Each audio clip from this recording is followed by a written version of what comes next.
भारतीय शेतकरी कामगार गटाचा कार्यक्रम आहे चांदूरबाजारले। छत्रपती शिवाजी महाराज ज्यांची ओळख इथं जे चित्र लावलेलं आहे असे महात्मा ज्योतिराव फुले, पुण्यश्लोक अहिल्यादेवी होळकर, राजश्री शाहू महाराज, बिरसा मुंडा, तंट्या भिल्ल यांच्या विचारांना अभिवादन करतो। डॉक्टर बाबासाहेब आंबेडकर आणि कार्ल मार्क्स यांच्या कृती विचाराला पुन्हा एकदा अभिवादन करतो। आजच्या या भारतीय शेतकरी कामगार पक्ष चांदूर बाजार इथल्या शेतकरी पक्षाच्या मेळावा आणि दलित भटके मुक्त आदिवासी जोडो अभियान या संयुक्त कार्यक्रमाचे अध्यक्ष, विधानसभेतील मुलुक मैदानी तोप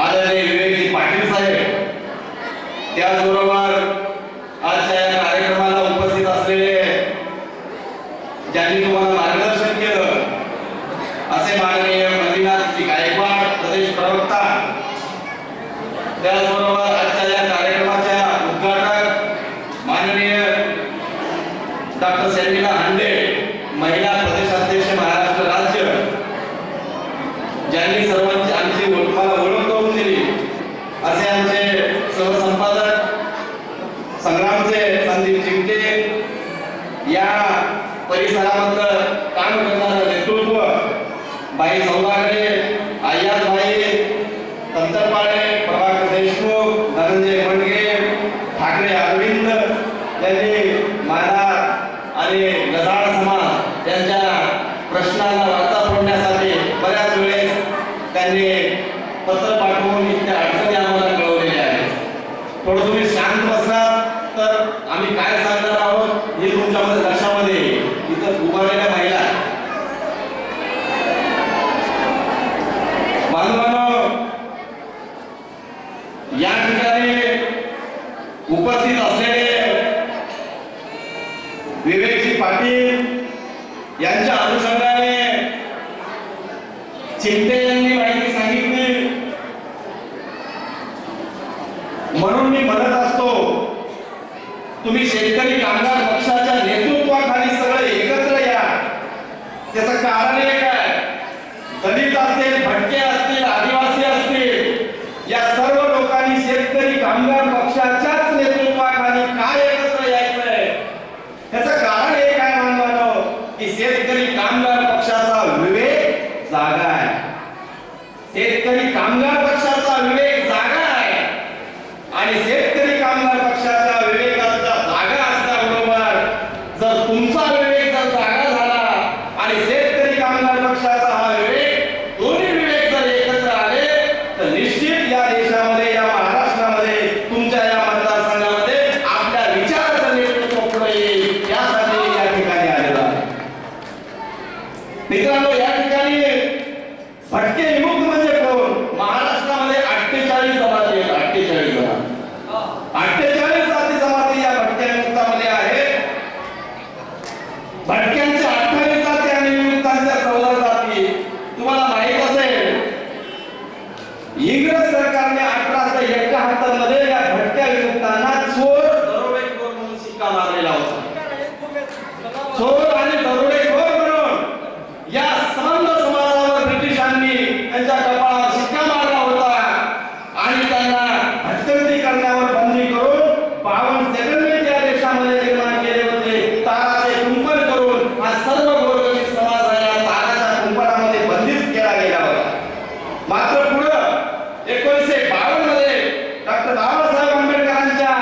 पण एक तरी योजना या ठिकाणी निर्माण होती का हो, तुमच्यापर्यंत पोहोचती का?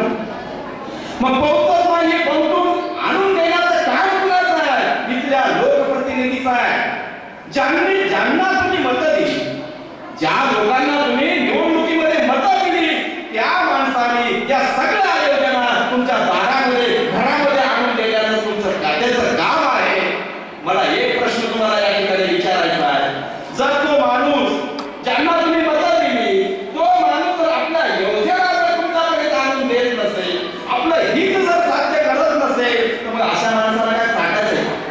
या माणसाचा बद्दल तुम्ही विचार करणार आहेत का नाही?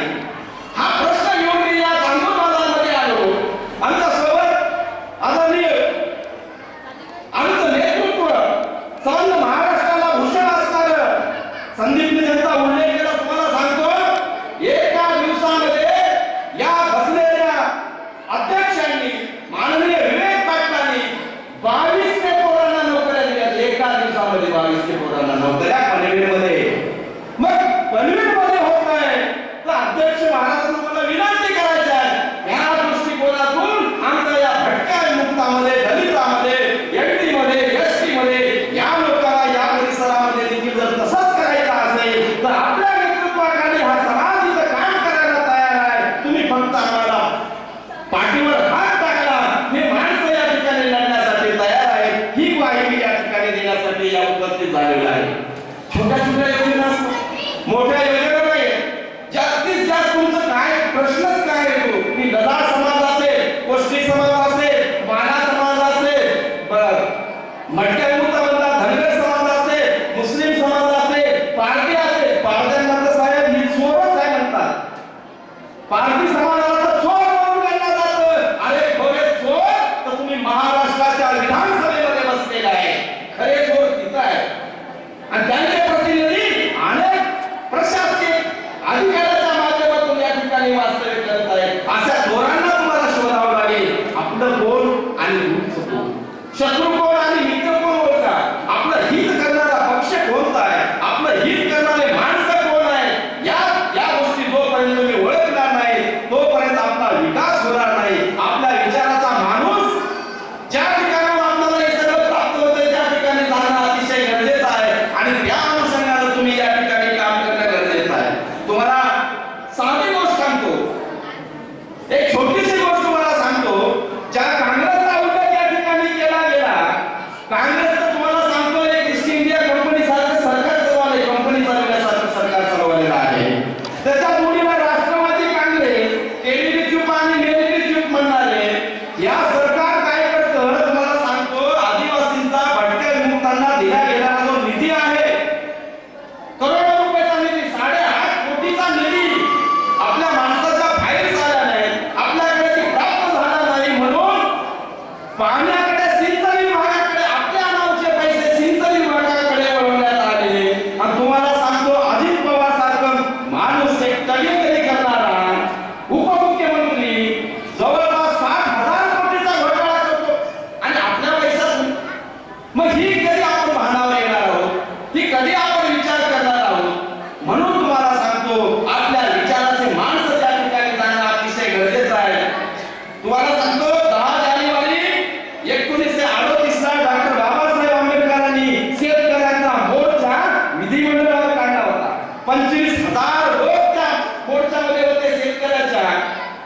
आणि त्या मोर्चाला संबोधित करीत असताना भारतीय घटनेच्या शिल्पकारांनी सांगितलं जनतेला, त्या सगळ्या ज्या काही जाती आहेत त्या सगळ्या जाती एकत्र येऊन लढणं अतिशय गरजेचं आहे. या देशामध्ये राजकीय बहुमत नाही तर जातीय बहुमत सिद्ध होत असतं आणि जातीय बहुमताचे माणसं सत्तेमध्ये जात असतात. मग आपल्या जाती लहान लहान आहेत, छोट्या छोट्या आहेत, तुम्ही सत्तेमध्ये जाणार आहेत का? नाही.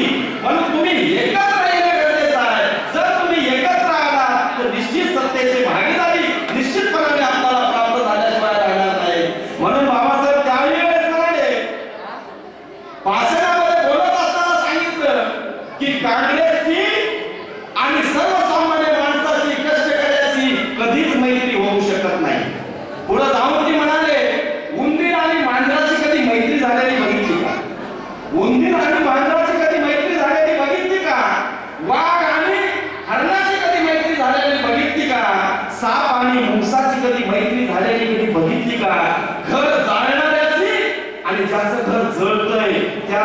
कधी मैत्री झालेली बघितली का?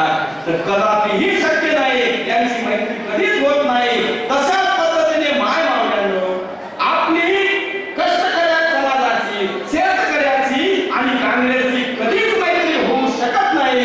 म्हणून आपल्याला आपल्या विचाराचे माणसं या सत्तेमध्ये पाठवावं लागते आणि आपल्या विचाराचा माणूस जर काय असेल तर फक्त या परिवर्तनाच्या उंबरवट्यावर महाराष्ट्राच्या गोरगरीब जनतेला जर कोण न्याय देणारा पक्ष असेल तर तो पक्ष फक्त एकमेव शेतकरी कामगार पक्ष हाच आहे. आता तुम्ही म्हणाल का आहे शेतकरी कामगार पक्ष का आहे? त्याचं कारण सांगतो. इथं बसलेल्या सर्व लोकांसाठी तुमची आर्थिक उन्नती व्हावी, तुम्हाला 2 एकर जमीन मिळावी, तुम्हाला घरकुल मिळावं, तुम्हाला योजनेचे पैसे मिळावे. एखादी परित्यक्त महिला असेल, परित्यक्त महिला माहित असेल तुम्हाला, जिचा नवरा मेलेला असतो, तिला देखील पैसे दिले जातात. एवढंच नव्हे, मिस्त्री काम करणारा असेल, घर बांधणारा बेटा समाजातला माणूस, तर त्याचं सगळं साहित्य देखील त्याला पंचायत समितीच्या वतीने मिळत असतं. पण तुमच्यापर्यंत येऊन पोहोचतच नाही. राशन कार्ड येत नाही, कास्ट व्हॅलिडिटीचं लांबच राहिलं, मतदान कार्ड देखील येत नाही, राशन कार्ड येत नाही. आजही राशन कार्ड साधं रात्र चटरका भरून कळवून देऊन निघतात. राशन देखील मिळत नाही. हे वास्तव आहे का नाही बघा. आणि जर हे असेल तर मग ह्याला बदलाव लागेल. आणि शेतकरी कामगार पक्ष काय योग्य आहे त्याचं कारण तुम्हाला सांगतो. मागे 2 वर्षापूर्वी आपल्या या सर्व जातींचा विकास करावा म्हणून बाळकृष्ण रेणकेच्या नेतृत्वाखाली एक आयोग नेमला भारत सरकारने. बाळकृष्ण रेणकेच्या नेतृत्वाखाली बाळकृष्ण रेणके आयोगाने सर्वे केला भारतभर. एसटी असेल, एमटी असेल, ओबीसी असेल, या सगळ्या अनेक जातींचा. आणि त्याच्यामध्ये बाळकृष्ण रेणकेने सांगितलं की या कष्टकरी समाजाला 3 एकर जमीन द्या, या कष्टकरी समाजाच्या नवरा बायकोला एक घरकुल बांधून द्या, या कष्टकरी समाजाला विनातारण कर्ज द्या, या शेतकरी कष्टकरी कर्मचारी समाजाच्या पोरांना नोकऱ्या द्या. अशा प्रकारच्या शिफारसी केल्या. आणि तुम्हाला सांगतो माय मावळ्यांनो, हा आयोग लागू करावा म्हणून काँग्रेस पुढे आलं नाही, हा आयोग लागू करावा म्हणून राष्ट्रवादी काँग्रेस पुढे आलं नाही, हा आयोग लागू करावा म्हणून तुमचा बीजेपी पुढे आले नाही, शिवसेना पुढे आले नाही. एवढंच नव्हे तर तुमचं प्रतिनिधित्व करणारा बच्चू कडू देखील पुढे आला नाही. म्हणून विचार करा, रेल्वे आयोग लागू करा म्हणून पहिली भूमिका जर घेतली असेल तर आमच्या शेतकरी कामगार पक्षाचं खंबीर नेतृत्व करणारे सरचिटणीस भाई आमदार जयंत पाटलाच्या नेतृत्वाखाली आमच्या या 5 पांडवांनी घेतली. म्हणून शेतकरी कामगार पक्ष तुमचा आहे हे मला सांगायचं आहे. म्हणून आता इथं उल्लेख केला आमच्या आदरणीय मंदिरनाथ साहेबांनी की शेतकऱ्यांना विदर्भातले शेतकरी मेले 2,60,000 शेतकरी. तसं तर माझ्याकडे आकडेवारी आहे 3,50,42,000 शेतकरी मेले त्या देशामध्ये. आणि तुम्हाला सांगतो विदर्भामध्ये पुन्हा शेतकरी मेले म्हणून 10,050 कोटीचं पॅकेज दिलं का नाही? 10,050 कोटीचं पॅकेज दिलं या विदर्भाला. सॉरी 1,050 कोटीचं पॅकेज या विदर्भाला दिलं गेलं. मात्र दुसरी बाब तुमच्या लक्षामध्ये आली नाही. काँग्रेस म्हणतं आम्ही शेतकऱ्याच्या आत्महत्या थांबवण्यासाठी एवढे पैसे दिले, पण त्या